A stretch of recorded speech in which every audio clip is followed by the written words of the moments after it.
Бүгін елімізде техникалық құрылғылар нарығы іс жүзінде реттелмеген және бақылаусыз қалыптасқан. GPS трекерлері, GSM маяктары, мини-камералар, дауыс жазғыштар, онлайн платформалар арқылы лицензиясыз немесе сертификатсыз сатылатын электрондық құрылғылар нарықта қолжетімді. Осы құрылғылар арқылы ел азаматтарын заңсыз бақылауға алу мүмкіндігі бар.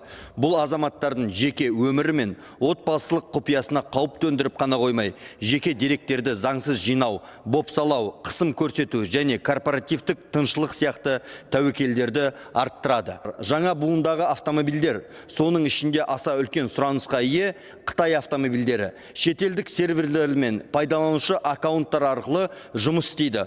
Бұл еліміздің азаматтарына қатысты деректердің, соның ішінде қозғалыс маршруттары, пайдаланушылық ақпараттың шетелдік юрисдикцияларға өңделуіне әкеледі. Қарапайым тілмен айтқанда, шетелдік компаниялардың біздің азаматтарымыздың барлық қозғалыстары мен басқа да әрекеттерін бақылап, талдай алады.